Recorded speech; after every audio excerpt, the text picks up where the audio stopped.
Hello, and welcome to yet another Podcast Pontifications with me, Evo Terra. If you're watching this as a video, this is not a podcast. This is a video where I talk about podcasting. Though you can go to podcastpontifications.com and get the podcast. Ooh. Today on the show, I want to talk about, well, this little cryptic thing I have written here says, you, we, and the audience makes three. Clever little play on words, don't you think? Yes. Yes, I believe that it does.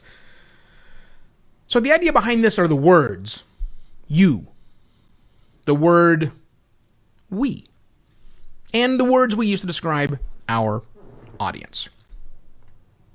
This is going to be one of the episodes where I wax a little poetically about various things, and I'm going to talk about how we talk about things. So it's pretty wide breadth. But we're going to focus just on the ideas of you and we and the audience and how we talk about those things. So here's what I mean by that. You watching this video, you listening to this podcast episode, you are a person, and you likely, maybe, host a podcast. But for some of you, you are hosting a podcast for your company. Or there are a variety of people who make up the cast of characters that help get the podcast live, maybe are on the podcast. What if you're a dual show? What if you have two hosts? What if you have three or four? And then there are all the people that are out there listening to your show. And I want to get into the episode here about what do we call each of those things. Now, you might think it doesn't matter, but actually it kind of does. Words matter. Learning that more and more all the time, aren't we? So words matter. So let's think about the words that we use to describe these things for a podcast specifically. So let's just take them individually. So you are the podcaster. Again, you also might be a podcaster with a co-host, and you also might be a podcaster doing something on behalf of an organization. So the first part about you is who are you? How much you do you put into your show? How much individually is it about you? Because that kind of matters. Let me give you an exercise you can do, a thought exercise in your head right now. Think about the last podcast you listened to. You probably know the name of the podcast that you listened to. So for me, I just listened to Business Wars by Wondery. Can you think of the name of the person who was hosting the podcast that you listened to? I cannot. I just listened to it 10 minutes ago, and I cannot remember the name of the person who was the podcaster.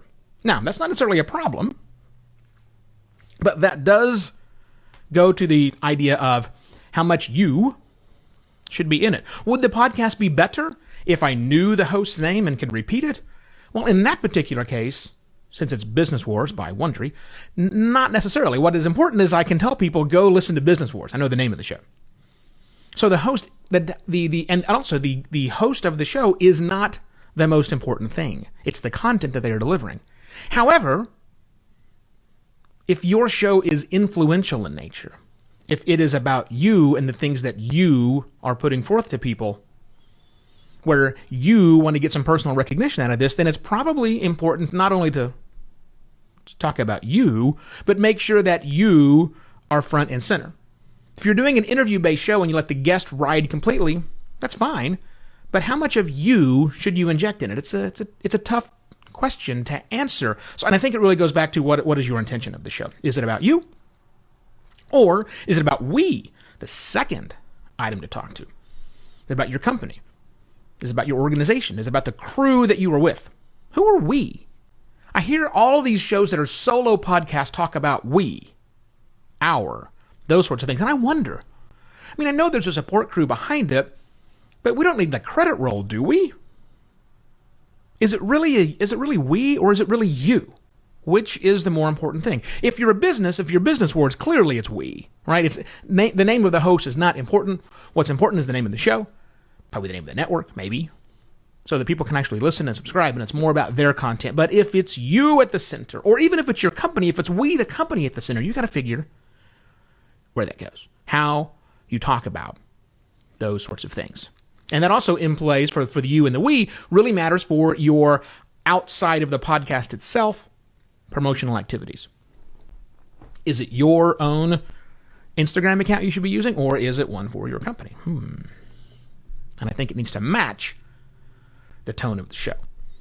And I think if you're a solo podcaster and you're doing something you're passionate about, and you're not putting enough you into your show, and your audience isn't that big, we'll talk about them next, maybe you need a little more you. Then again, maybe you have too much you. And that's the problem. There's all that witty banter you think is so critical at the beginning of your show. Maybe it's not. Maybe it's not. And then finally, the audience. And this is really interesting to me psychologically. When we podcasters think about our audience, we tend to think about them as a collective group, as a block of people. And that's a great way to think about them, because how can I motivate my audience to do things? How can I build my audience to a larger size? Great. However, consider this. Podcasting is perhaps one of the most individualized media consumption experiences there is. With very few examples, no one is listening to a podcast in groups. I'll say that better. With very few examples, group podcast listening doesn't happen. It's one-on-one. Well, not even one-on-one. It's one person listening in the vast majority of cases. So when you're talking about your audience, well, you shouldn't do that, because your audience isn't listening. I mean, the group is, if you want to think about them, then think about them as an audience. But when you talk about your audience on your show, I'll give you a trick from radio that works really, really, really well. Always talk to one person. Your audience is never collective noun. Your audience is always you. You are listening. I'm talking to you, the listener. Never the listeners. Never you people. Always you. Talk to one person on your show. The first two are optional. You figure out whether or not the show is about you, the show is about we, what are the words you want to use. But with very few exceptions, the people listening on the other end should always be referred to on the show, if you refer to them at all, which you certainly should do. You. I want you person to do this, not you people. I want you, I want you, I want you. It's kind of like book reading, but of course books don't talk to their audience, their individual listener, right? Word choice is important. And I think if you do that little twist at the end, just start talking about not your audience as a collective noun, but as an individual. One thing. You. You, my listener. Not my listeners. Not I'm encouraging my listeners. I want you, the listener. It works better. Makes your show sound a lot better, too. Hey, if you like this and you want some help launching your podcast, launching podcasts is what I do. Podcastlaunch.pro is my website. You can email me, evo@podcastlaunch.pro, and I'll be back tomorrow with yet another podcast pontifications. Cheers!